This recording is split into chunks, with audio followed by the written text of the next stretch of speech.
molto nostalgici sono Capu. Proseguiamo con i video Recycle Art, iniziando una miniserie del titolo Progetto Mercatino. Qui realizzerò delle casse, in questo caso una cassa, ne realizzerò altre in altri video, che serviranno per il trasporto ed l'esposizione del materiale trasportato. In questo caso parliamo di riviste. Non mi dilungo, vedetevi il video in tutti i passaggi se mai vorrete costruirlo anche voi, e ci vediamo alla fine del video per i dettagli della cassetta.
E abbiamo finito la cassetta, la prima cassetta esposizione, trasporto ed esposizione. Semplicemente funziona così.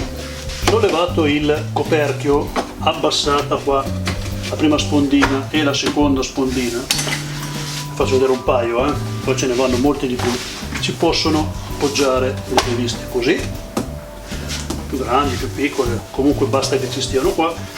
In questo caso abbiamo riviste ATA per l'automobilismo e riviste così, in questo caso invece abbiamo Touring Club.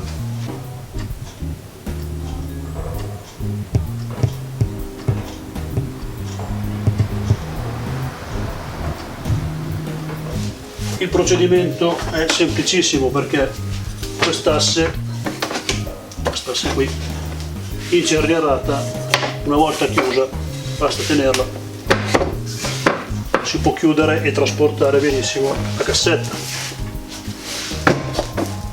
Come avete visto le maniglie sono state forate con una fresa da 30 mm, quindi 1, 2, 3, sia di qua sia di qua, sempre incernerato parte esterna così che si può aprire. L'interno della cassa è stato volutamente, vedete, tanto faccio vedere un po' di riviste ATA degli anni 50, fine 40, i primi 50.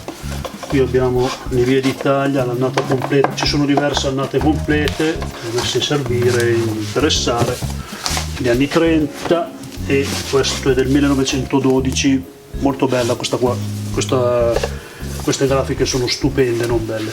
Comunque qui ho anche, ce ne stanno diverse di riviste, poi si vedrà anche come esporle, farò delle foto alla fine.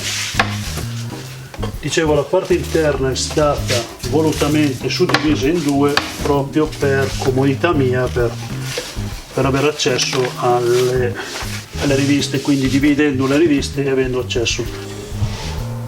Per queste casse ho iniziato una nuova tecnica, come avete visto, ovvero quella del verniciatura, chiamiamola così, a fuoco, molto bella, tra l'altro veramente ha veramente una gran resa. E in questo caso, come sapete, questi qua sono tutti, come avete visto, sono tutti legni recuperati da vecchi scaffali dell'Ikea, quindi li ho giusto carteggiati, infatti sembra quasi lucido. Per avere una resa migliore, farò così nei prossimi lavori, bisognerà passare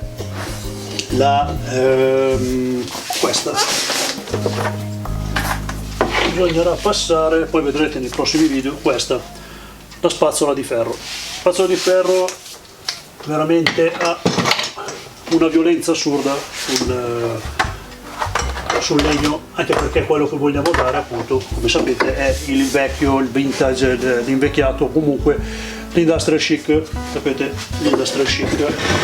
Comunque questa è come si chiama, la cassetta. Prossimi lavori che farò su questa cassetta lo farò con un altro video, o magari faccio un video unico per tutti i lavori. Comunque per questa cassetta qua saranno le scritte. Per il momento non le ho fatte perché devo prendere bene le misure, insomma stamparle e tutto, poi vedrete un po', vediamo se farla con decoupage, vediamo se farla con pirografia, vediamo se farla con pittura, quindi con la vernice, con gli smalti, con la vernice, diciamo un po'. Questo è quanto, io vi ringrazio per la visione, vi do appuntamento ai prossimi video. Vi do appuntamento anche ai mercatini dove esporrò, San Donato, generalmente vado lì, San Donato milanese. Dicevo, questo è quanto, grazie per la visione e iscrivetevi al mio canale per tanti altri bei video e per visionare magari quello che ho in vendita presso Recycle Art e Recycle Magazzino Vintage. Grazie ancora, arrivederci, alla prossima, ciao!